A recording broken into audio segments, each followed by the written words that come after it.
guys, ito naman tayo. Magandang gabi. Ready na si Yun para mag-aral ng forex trade. Pati si Kuya nagkain-kain pa. Pati si Bruce Lee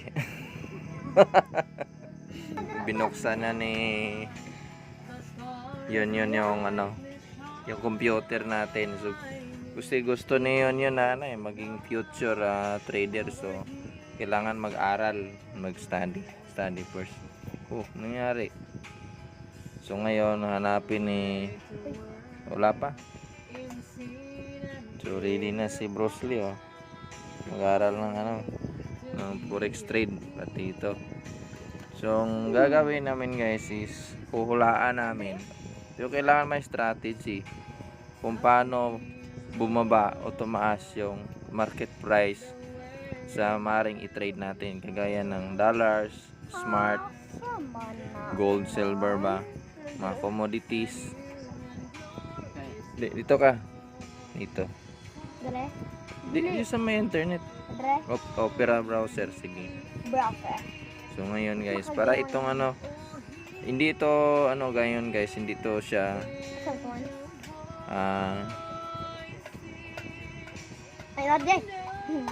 hindi ito siya pabilisan.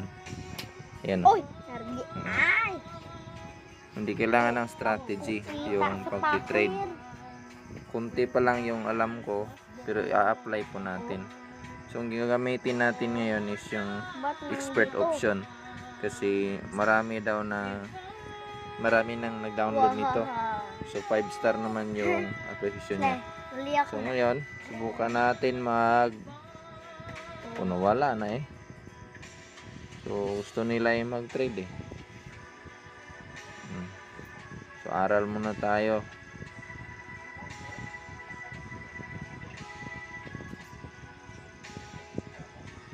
So ayan.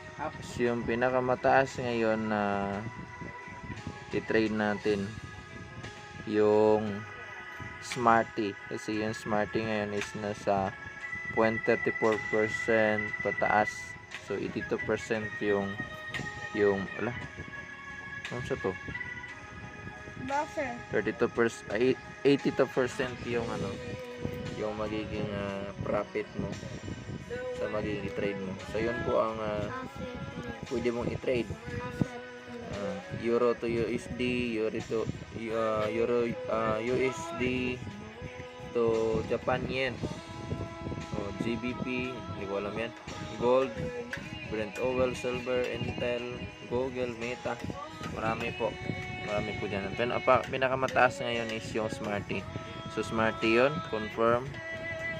So yan ngayon yung takbo. So pinalaki ko lang yung niya, graph, kasi nasa 5 seconds lang yung duration natin sa time frame natin.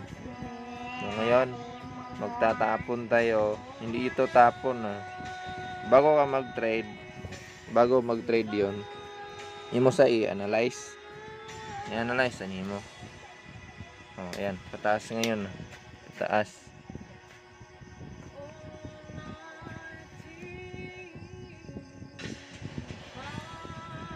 Biglang bumaba. So hindi ka nakasiguro niyan, malakas yung pagbaba niya. Ayan. So pwede tayo i-predict natin guys yung market, kung tataas ba siya o bababa. Kung tataas siya, mag-buy tayo. So ngayon nag-buy tayo ng $50. Tingnan natin kung ayan, 91. Ayan. So yung $50 mo nagiging $91 yun. So magkano yun? Malaki na yan. So calculator tayo.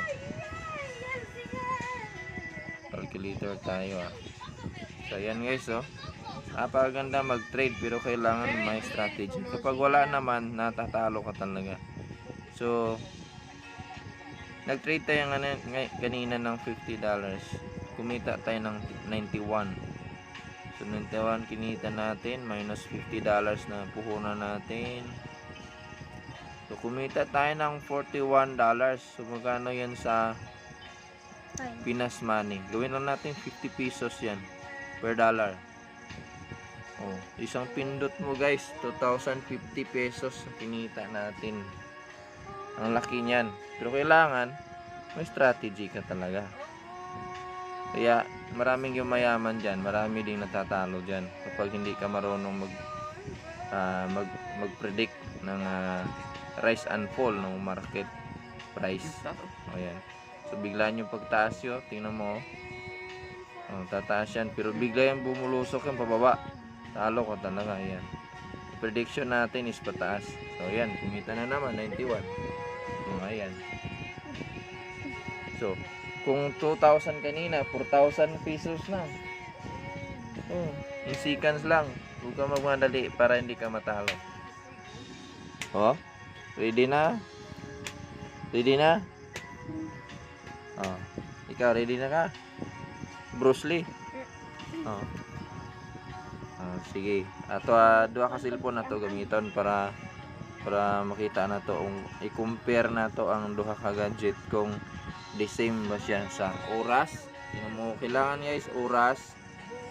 Kailangan equal kayo sa kabilang mo, mobile mo. Pati yung internet kailangan malakas kasi pag pinindot mo ngayon, alanganin yung signal mo. Pag nagsignal ng pataas tapos nahuhuli ka sa seconds. Ayan. Ha? Taas kayo. Ayan. Bye, Clay, bye. Bye. Sige. Mamaya, sige. So, si Jocelyn ngayon ang... Tingnan na. Si Bruce Lee ngayon yung ano. So, hindi. Oh, mataas yung pagtaas niya. Pero biglaan niya bumulusok yung mamaya. Tingnan mo. Yung bumabaw. O pwede ka mag-sell. Ready lang. Wag. Dikit na dikit yan, oh. Wag madaliin talaga. Patay ka talaga pag nagmamadali ka. Ika.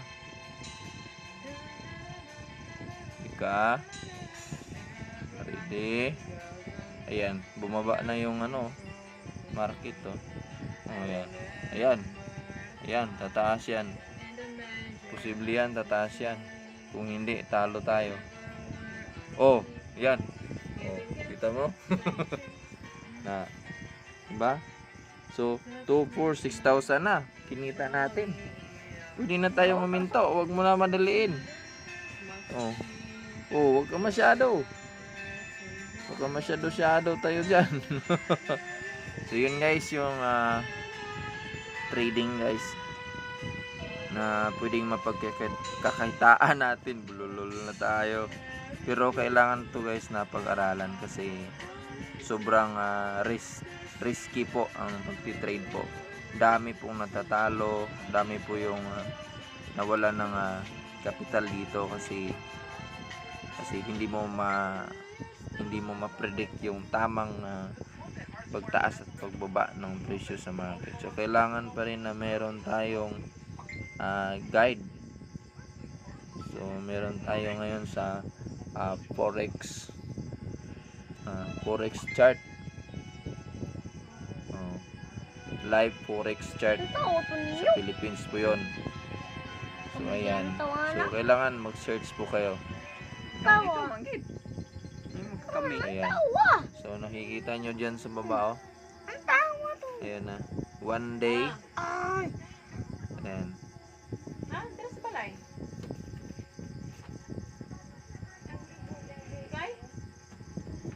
Hoy. Makibot man tayo. So ayan, kailangan nyo pa rin guys na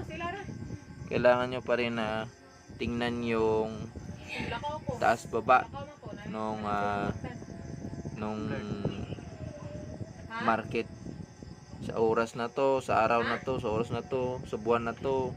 Kailan pag-aralan para hindi tayo matatalo. So yun guys, yun lang. So nag-aaral kami ngayon at balak hindi namin mag-aral pa rin kasi gusto namin matuto sa forex trading. Ayan. So see you soon guys.